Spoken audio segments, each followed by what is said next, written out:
So Channel 4, it's in a bit of a mess, isn't it? They're going to have to cut something like 200 jobs. They're going to have to cut their programming budget as well. I thought, who better to talk to about this than the man that knows everything about television, the one and only Mr. Kevin O'Sullivan. Kevin, welcome to the world according to Mike. Thank you very much, Mike. Channel 4 are right into brown stuff, aren't they? They seriously are. Now, What a shame. They're cutting 2 programmes, Yes. losing 200 jobs. There has been an advertising downfall in the terrestrial TV industry generally, to be fair. Right. But the real reason Channel 4 is...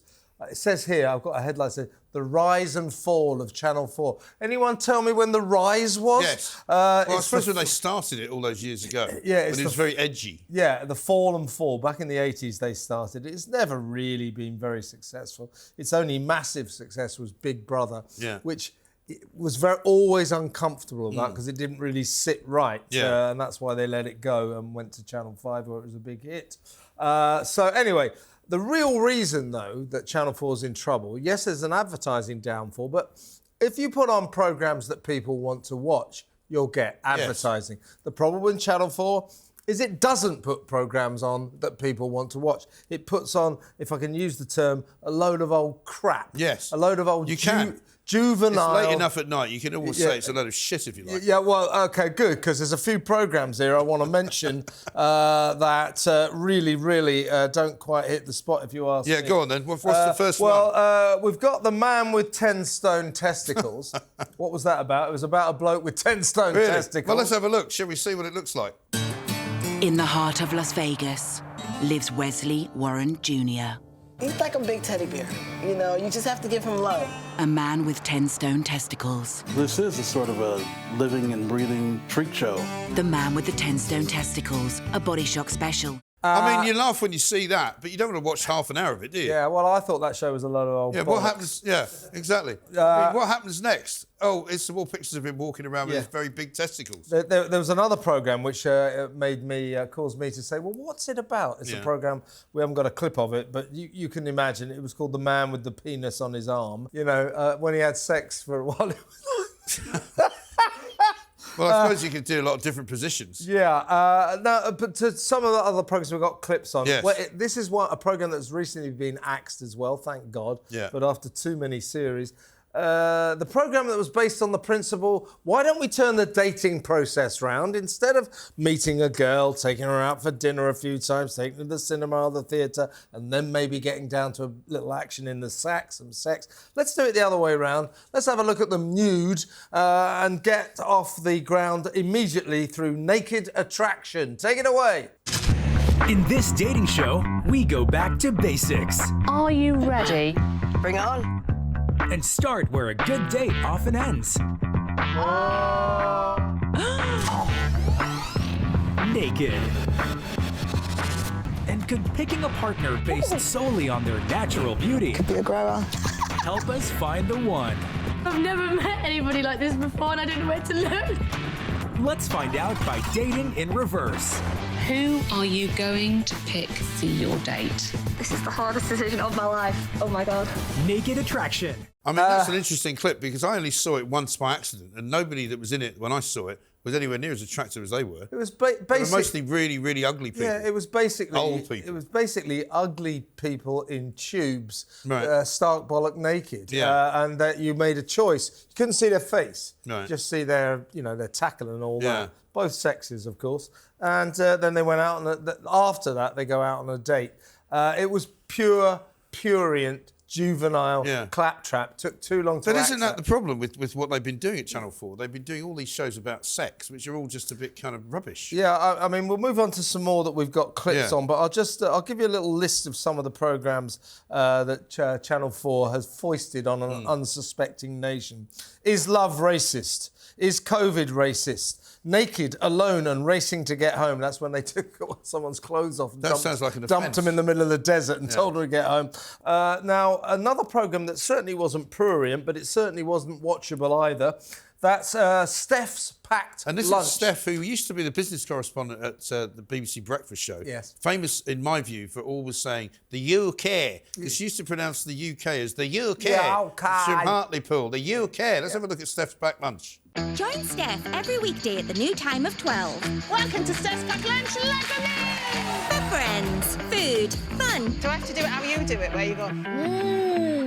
It tastes so much better. Inspiring stories and celebrity guests. You don't have to be afraid of anything. I'm here for you. It's a real treat to chat to you. Thank you so much. And now, with an added half an hour, You're either going to love them or you're going to loathe them. it's an extra jam-packed lunchtime treat. It's just so much fun. A little smattering of applause there. So they made it half an hour longer. Yeah. What happened was Brilliant. they launched this show. Now, these kind of shows, these magazine shows like This Morning and all that, I mean, they're massively expensive. Yeah. You have to track. They made it in Leeds, Right. Leeds docks, whatever that is. And they used to sort of you have to pay for transport in. Yeah. And Most they people coming up They're from live London, television. It's very expensive. So You're talking after a year or so, whatever it was, nobody was watching. So they came up with a great idea. What can we do to Make it save the longer. show? Oh, I know. Make it longer. Let's make it 90 Because minutes. this is the other thing, is where they're not ordered to move their world headquarters to Leeds to get it out of London, but they still own the building Yes, in London, yeah. which apparently is worth 100 million quid. They're now saying they might sell it, but I was told just a little while ago that apparently that big number 4 that sits outside their Victoria headquarters cost £1 million. They spent £1 million making a giant 4. Yeah. What for? Yeah, and this is the point. They go, oh, it's, market forces, advertising downturn. That's why we're in trouble. No. It's because you spend money like water, you bloody idiots. Yeah. They're all ex-Guardian executives Yes. who now run Channel And I imagine 4. they probably had quite nice expense accounts as Yeah, well. of course, they're doing Plenty all of right, plenty mate. of money Don't you worry swimming about around them. inside. What about Tree of the Yeah, Year? here's another one. Tree of the Year. Shall we have a look at that? Go on. Every tree has a story A tree that hugs you back. and a history that can span centuries. Bramley apple from the original Bramley apple tree. Ardlo Hanlon goes on a quest to find the winner of the Tree of the Year competition. Yeah. Oh, it's the one they Sycamore cut Gap. down. Well, that's not there anymore, is it? Also, let's think about this one. So, Tree of the Year. Who would care less? What a Right. ridiculous idea for a programme. How long did it last? About a year? Yeah, presumably. well, it grew on me anyway. Ha ha, see what I did there? I did see yeah, they turned over a new leaf, though, when we returned to their favourite theme, sex. This was a programme in which couples disappeared into a box to and an audience outside pondered just how well they were Really? doing, and then they came out and told the audience all about it. It was called Sex Box. Yeah, Let's have well, a I mean, look. I suppose it does what it says on the Oh, tin. the tin. Yeah. Let's have a look at Sex Let's Box. have a look. We asked couples to have sex in a box and then talk about it. It felt really connected afterwards. Along with world-leading sex experts, we're exploring the sex life of Britain today. That's Mariella Frostrup. Yes, here's Mariella Frostrup. Times Radio. Love Mariella, now on Times Radio, Yeah. excellent station, but I don't think that was a career high point No. for Also, her. that's not really a box, is it? It's more of a sort of a tent. Yeah, well, no, it was a box. It had a door and everything, and they but it went looks- in there. It doesn't look like a box. Yeah. Anyway, so what's going to happen to Channel 4? Are they going to survive? Are they going to die? Are they going to be sold? Well, I think they've got to start making programmes that people watch. They've got to stop being prurient about nudity. They've got to stop thinking that television audiences only want to think about sex and my big and all that kind of nonsense. I mean, it's pathetic and it's all wrong. I mean, secrets of the female orgasm, vaginas. Come on. The reason that they are kind of dying is, as I say, nobody wants to watch this stuff. It's Guardian people who run the channel. They think this is their idea They of think what this the is working interesting class to is. the proletariat. Well, I tell you what, Channel 4, good riddance. I'd just get rid of it. I've got one more Start show. a new channel. Yeah, we haven't got any more time. We're out of time. Oh, no, We're out of can't we time. talk about SAS, which they wokified? No, we're out of time. All right, well, this is why Channel 4 This is anyway. why they watch this show. Kevin seems to have had some kind of aneurysm, so we'll have to take him away. Later, we'll be doing some more good stuff on this channel. This is talkTV.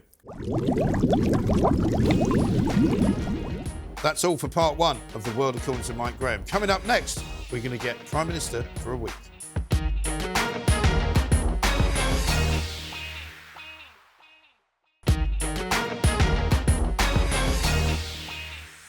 Welcome back to The World According to Mike Graham. Now let's do Prime Minister for a week.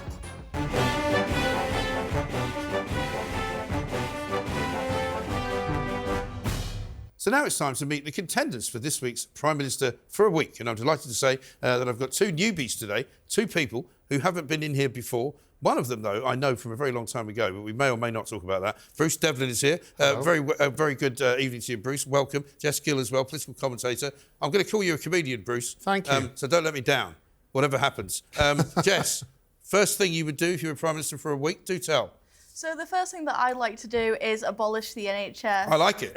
I like it. It's a good start. Well, I'm glad you like it because it seems a controversial thing when it really shouldn't, because the NHS is consistently failing. Yes. We have fewer doctors and nurses, we have fewer hospital beds than other developed countries. Yeah. And the waiting list, I believe, is over 7 million. Yes. It's failing the British people and it's failing the most I'm vulnerable in beginning to wonder if the society. NHS are actually trying to abolish themselves because there's literally nothing you can get from the NHS, is there? I think they just want more funding. Again and again, they're asking for more funding and it's never enough and they're never delivering what they want. I think it's good that we prioritise doctors and nurses and the patients, but the NHS isn't saving anyone and it's a fault of the system rather than just funding. Well, the thing that I find interesting is that the government gets blamed for the failures of the NHS all the time. Whichever government happens to be in it, it's usually the Tories that get the most blame because everybody says the Labour Party is really good for the NHS, but actually it's the NHS that's to blame because the NHS doesn't run very well and that's because it's run by the NHS, isn't it? Yeah, absolutely. Well, if they don't like the government being in charge of the NHS, I agree. Get rid of the government being in charge of the NHS. I mean, I'm not against getting rid of the government, but it won't make the NHS any better. Bruce, what do you make of it? When was the last time you used the NHS? When was the last time I used the NHS? Probably before Christmas. Yeah? Any good? It was all right. It was fine. It was quite prompt. The doctor was very nice. OK. You didn't die? No, not that I'm aware of, and I'm not pregnant. Yeah, so, good. No, did they ask you if you were pregnant? They did. Yes, there actually. you go. Yes. See, that's the problem. It's become a laughingstock, the NHS. I mean, my kids got kicked out of the dentist surgery that they were in because the guy just said, we can't do any more dentistry for children because we haven't got enough money from the government. And it was like, right, OK, then, so we have to go and find another dental surgery for the kids, which is proving quite difficult because nobody wants to take them on. Amazing. OK, so, Bruce, give us your first one. So mine is public flogging for phone scammers. Yes. These people that constantly... I feel sorry for the people that this is their job. Yes. But the people that are trying to trick money out of you, the people that are phoning up saying, are you in debt? They're always getting my name wrong. They don't call me Devlin. They call me Mr. Delvin. It really annoys me. And it's not that I want them dead, because I have seen people on this show wanting the death penalty back. Yes. I do want them publicly flogged. Publicly flogged, I think, is probably popular. Well, no, I think because there was a time before, again, it was previous Christmas, and someone had obviously got a hold of my credit report and was trying to phone me. Oh, yeah. Well, they were phoning me and they were saying, you owe this amount of money, but they couldn't tell me what it was for. And then it was something to do with a boiler. And I was like, well, how do you know that? Do you get a lot of these calls? Yeah, I get a lot of heavy breathing calls as well, which I very much enjoy. It's not me, I promise you. No. But I mean, I Cundy. could probably name a couple of suspects from our past. Lizzie Cundy. Yeah, it could be Lizzie Cundy. But listen, yeah, I mean, I tend to say to them after, because they sort of come in bits, don't they? Bit dribs and drabs. So for 1 week, so you'll get loads of them. Yeah.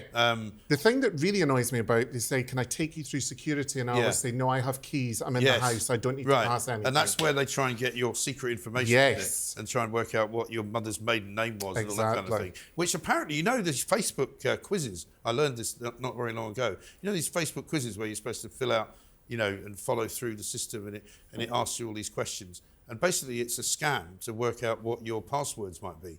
So when you're doing all these quizzes that you post, you know, I got 45 countries out of 10, so, you know, 50 or something like that. It's all about trying to find out clues about what it is. But public flogging for phone scammers and abolishing the NHS, very strong start for both of you.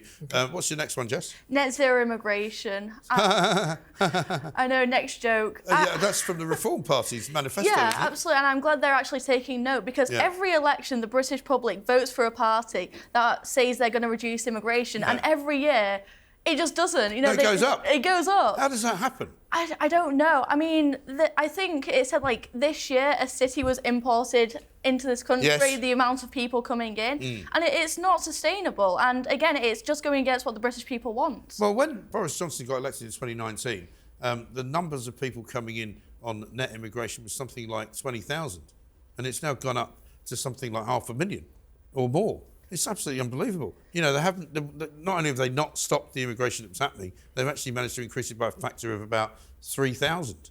It's ridiculous. Yeah, this is what Brexit should have been about. It should have been about taking control of our borders, taking control of who can come into this country. But how are you going to do it, though? That's the key. Just don't let them in. Just don't let them in. So no more visas for people working, no more visas for people coming in as students. I don't think. I don't think so, because it's just gone too far. Okay. Like, as a young person, I know I'm not going to be able to get a house, and it's a supply issue, but it's also a demand issue, and the demand's too much. I think it's like half of the social housing in London comes from people who weren't born in this country. It does, that's true. Surely if it's social housing, I mean, you know, I'm very libertarian, so I'm against social housing, but if it should be put towards someone, it should be towards people in this country. You would think. Yeah, it's definitely, the system is definitely broken. It's not working. Bruce, what's your next one? My next one is the immediate nationwide filling of potholes. Yes. As a keen motorist with 20-inch alloys, yes. Particularly in Scotland, it's like driving on the moon. So what I was thinking was, if the jails are as oversubscribed as they are, yes. for those that get a suspended sentence or have to do community service, could they not be put to work on the roads immediately? Gangs. I didn't understand during COVID why we didn't have all the road repairs when no one was allowed to go out. Well, that's because they couldn't go out and fix the roads because they were frightened of catching COVID. You see, right, okay. Because working in the open air, that's almost, it's certain. Well, I can understand, yeah. It's a bit like, you know, school construction that went on. They closed my kids' school down for the entire year, practically, of COVID. And then as soon as they started going back to school, they just started to knock it all down while the kids were actually in the school, instead of doing it when they weren't there. Right. It doesn't make any sense. What are you going to fill the potholes with, though? I don't know. Because that's what we need to I don't like. Yes. Yeah. Maybe the phone scammers. Well, do you know what? That's a brilliant idea. And then, we'll get a database of phone scammers and then we will crush them and fill them in the holes. That could work. I mean, the trouble is people are now having to, you know, get insurance against damaging their cars in potholes, aren't they? Yeah. It's ridiculous. It and the is amount ridiculous. of cracked alloys, and that isn't a euphemism, but the amount of cracked alloys that I hear of. Yes, Don't I know. Talk to me about run flats. It's a massive problem. And why is Scotland so bad then? I thought things were better up there than they are down here. Oh, I don't think I'll get pulled into that, but you remember living there, don't you? I do. Yeah. I don't remember the roads being any worse than they are here. Genuinely, in Edinburgh, if they've not shut their Although roads there off, were those bits of Edinburgh where you'd drive and suddenly you'd hit a load of cobbles. And yes. you go, crikey. Or half a tram line. Yeah, or half a tram line, yeah. I mean, that's all been sort of put in since I left the trams. I've seen them, but they don't seem to go where they said they were going to go. They didn't initially, but now they've gone one step further, so there's now a consultation to actually get them to go down to Leith? Yeah. No, they're down in Leith now. They're down in Newhaven. Okay. But the next thing is to get them to go out to the airport from that side. Oh, okay. What's your view on potholes, Jess? I think it's... Got any ideas about what to put in them? Well, I don't really drive. Well, I don't drive at all because I don't have a license. I don't really drive. No, I'm glad you clarified whether you did or you didn't. I don't really drive. I'd say privatise the roads. I think that's how we get rid of potholes. Yeah, put a sort of... Can you imagine putting an entry gate on every... They've already tried that. A toll. Bus gates. Yeah, a toll. It'd be hopeless. Ridiculous.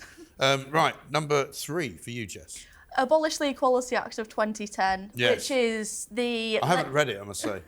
Well, it's the legislative heart of identity politics and wokeness. Yes. Some things that we really should be against. It's divisive, it's immoral, it's anti-white, it's anti-British, it's anti-male. It's basically saying... Doesn't sound very equality-like, does it? Well, that's the thing. It says we need to protect these protected characteristics. Yes. And it's all these characteristics, but somehow they seem to exclude straight white men. Yes. Well, I don't need protecting, you see, because I'm in charge of everything, and so therefore I'm fine. Until I have to apply for a job, of course, in which case I don't get it. Are you a straight white man, just to clarify? Yes, I am. Thank you very much indeed. I just wanted to check. It's I mean, because I've not seen you for a while. As far as I know, you know, as a bit like your I don't really drive conversation, you know. I'm, as far as I know, straight. Thank you for asking, Bruce. So what would you put in its place then? Nothing. Nothing. I don't think it's needed. Okay. I think this is the reason why we have so many diversity inclusion officers enforcing this stuff. Why we have so many cases. Is this why Stonewall have somehow got in charge of everything? Well, all these non-profit charities, they're lobbying the government to enforce this woke legislation. All these things like Black Lives Matter causing racial division, Stonewall, like you said, this transgender ideology, they're not coming from grassroots organisations. They're from establishments, the elites of society who are pushing forward this woke agenda. Yeah, I think that's not a bad one. Bruce, your final one? My final one, it may seem trivial, but it means a lot to me. Now, I really enjoy a gin and tonic. Yes. And the one thing I really can't abide in a bar is when the bar person will drown the thing in tonic. I would like that outlawed, and I would like legislation to say that you can hand over the accompanying tonic. You put your own tonic. You cannot touch it. Because the thing is, they go, but it's the same price, and it's not the money. It's the issue. It's the taste. I want to taste the gin. They should just leave my gin alone. Yeah, exactly right. Have you been concerned, as I have, though, by the numbers of different types of gins and tonics that you can now get? I went into a hotel, this was probably a couple of years ago, it's a hotel bar, and I said, can I have a gin and tonic? They gave me a menu. Yes. And I went, sorry?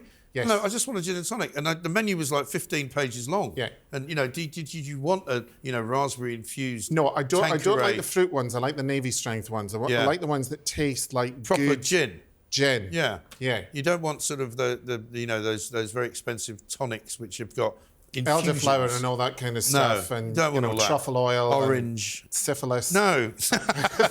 No, you don't want that. Well, listen, I mean, these are all great. The reason we have this Prime Minister for a week thing is because of, obviously, Liz Truss, who was Prime Minister for slightly longer than a week and didn't do a brilliant job. So we figured that both of you could probably do better.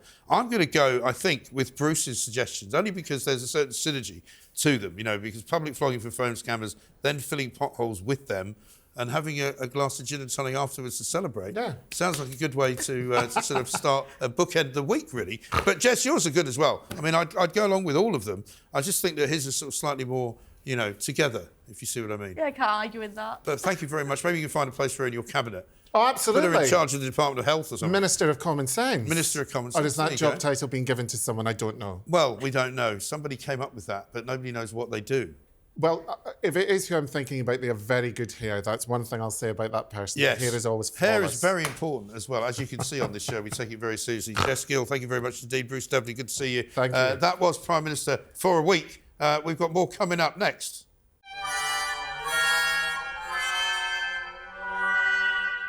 I was going to apologise this week to Dale Vince. You know the bloke that runs Ecotricity, the man who we love to hate because he used to bankroll Just Stop Oil. He stopped bankrolling Just Stop Oil, and I thought, well, that's a good thing. And I'll say, Dale, you've finally grown up. But you know what? He's actually now started bankrolling somebody else. Some outfit called the Transport Action Network, which is a load of hippy-dippy people that hate cars.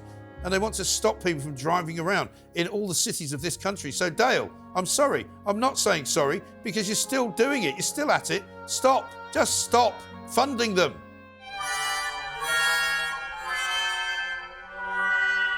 That's all we've got time for on The World According to Mike Graham for this week. But we'll be back same time next week with more from My World.